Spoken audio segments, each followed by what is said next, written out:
Back here on the show to continue on with our topics around what's being said around the league. We're going to get into Jared Goff and his comments last week, but as a last reminder, if you have any questions or comments on today's episode, make sure to use the tip and donations link, gsmcspodcast.net, that you see there on your screen or running across the ticker down below. If you use that link, I'm able to see your question pop up in the chat box right away. We can comment, take the conversation elsewhere during the live show on whatever segment you have a question or comment on. It's a lot more engaging, a lot more entertaining, a lot more like a conversation. I think it's a lot better that way. It's a big help for the show as well. This show as well as all the other shows. We thank you greatly every time you guys are able to do that. So again, the tip and donations link is gsmcpodcast.net if you guys are able to use that with any of your questions or comments. But again, moving into Jared Goff, and he reflected a little bit on his journey last week when he appeared on the Trading Cards podcast through the Detroit Press. He reflected a little bit on his time with the Detroit Lions, going back to 2021 with that trade of Matthew Stafford, sending Stafford to the Rams, Jared Goff coming the other way, as well as a couple of first-round picks. And looking back on it, most people will say right away it went great for the Rams, potentially that they won the trade because they accomplished what they wanted to do, win the Super Bowl with Matthew Stafford. And then after that, it's not to say that the Rams, have fallen off or anything like that. I've been really impressed with what they've done. But, they've been 10-7, kind of lingering around that playoff hunt a little bit, certainly being in it, but they weren't as dominant as they were right off the bat. They certainly could get there, but time is sort of not on their side with Matthew Stafford. But to say that, on the other hand, a lot of people didn't think too much of the Lions. The Lions were at a very low point in that time period when Jared Goff went over there. To say also Jared Goff also wasn't a highly regarded quarterback that went to the Lions and people instantly thought this was going to work out right away. He's there to save the organization. Both teams were in a very low point, and the Lions at that point also hadn't won or had a winning record in 3 years at that point. So it was almost like Jared Goff was at the time sent there with the idea that nothing is really going to happen there.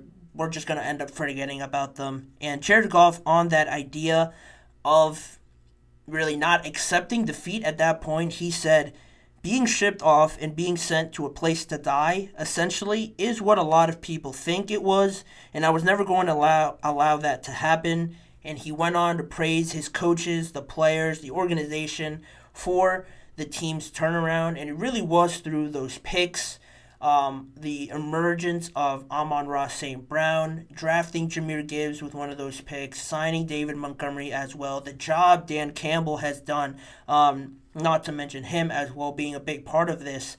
All that just miraculously mixed together and formed this great team that now everybody is excited about heading into 2024 and coming off a year where they went 12-5. They were the number 3 seed, won the NFC North. They made the NFC Championship game where nobody really thought it was going to be them.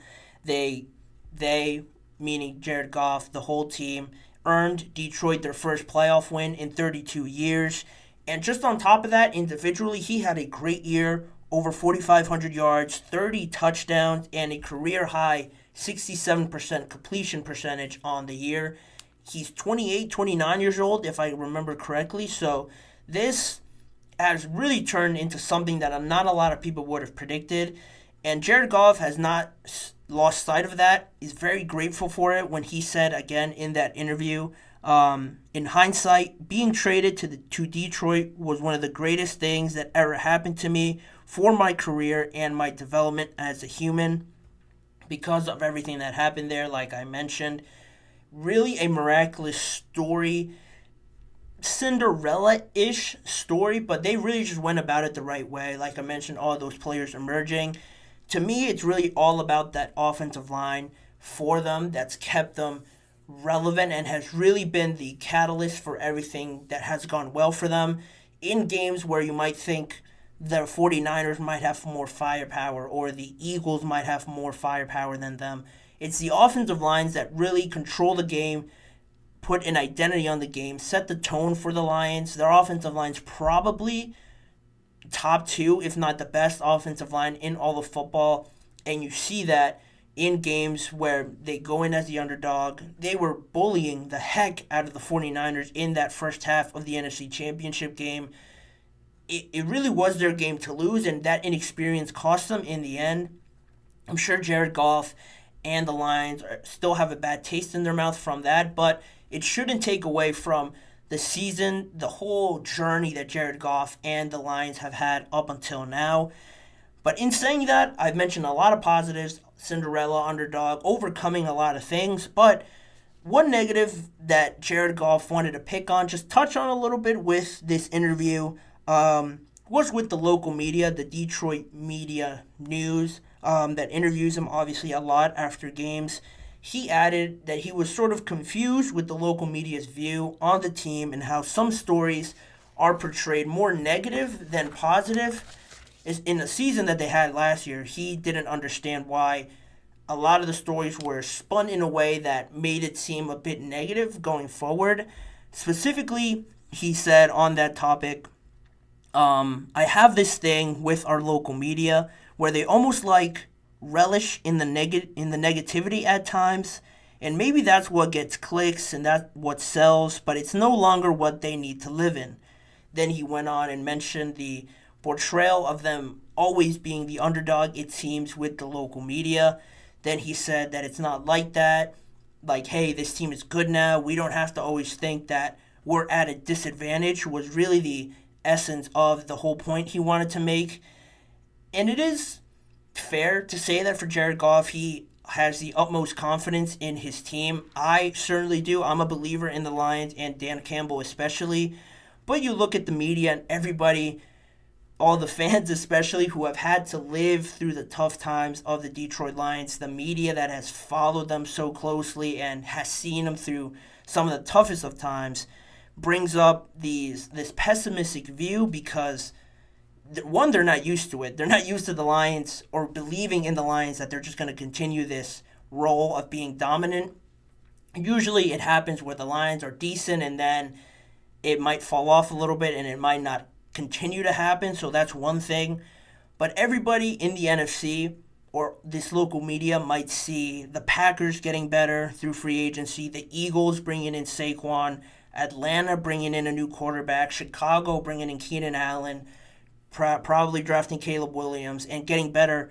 The 49ers still have a stacked roster. Everybody sees these teams getting better, and just based on the history that the Detroit Lions have, you can see why there is a pessimistic view there of looking around thinking, wow, these teams are actually getting better. What are the Lions doing? They haven't really gotten too much better.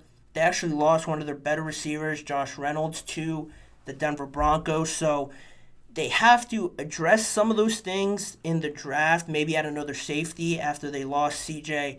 Gardner-Johnson. So a lack of movement can be a cause to pause and think, be a little bit worried, I guess, for some of this local media as to why they always view them this way. Overly cautious is another way to say it, but again, I just go back to the offensive line because it is so dominant, because it really was the determinant in a lot of these games where the Lions just ran away with, just really closed out with this offensive line and running the ball. I think that just keeps them at the top with all these teams, regardless if they have a great receiver in Amon-Ra St. Brown. Jared Goff is great. They have great young players. Aiden Hutchinson is great. Brian Branch is awesome. Jack Campbell, their linebacker that they drafted, again, another underrated piece to them. So they have great players, but it's really that offensive line that is that counter to all the star power that all these other teams add. It keeps them in games, and I'm a big fan of it. Not to mention that it plays off of their great running game. We saw last year how David Montgomery and Jahmyr Gibbs played off of each other. That tag teaming with their offensive line, it's probably one of the best combinations in all of football to have two of these great running backs such different styles that could surprise defenses. David Montgomery punishing on short yard situations, goal line situations where you know it's coming but you can't stop it with David Montgomery. And then you have Jahmyr Gibbs, who had a great rookie season, changing the pace a lot faster, very quick in tackling situations, only going to improve going forward in his second year. Not now knowing what an NFL season is like, he's only going to get better and add a lot more, another dynamic feature to this Lions offense. I'm very high on them. I definitely think they need to add a little bit more because in some of the biggest games it will cost you. But I don't think they should be looked at an underdog as much as the local media might see them. I do agree with Jared Goff mostly, but I can see why the media, as a fan of a team that has been stuck in a plateau in the Steelers, I can see why there is a pessimism there to see some things go well, but not truly believing it until you see it. A lot of fans feel that way. It's a common theme that you see with a lot of fans in sports. These franchises, great histories, trying to get back to the glory days. It is a common theme, a pessimistic view, but again, I think the Lions are one organization, one trend to hop on going forward. They have a good core of players, great coach. They have everything they need. They just need that experience and filling out that roster. I'm sure they're going to be able to do it in these next few months before the season officially starts there back in September. But that's the Lions. That's where Jared Goff views them at this moment.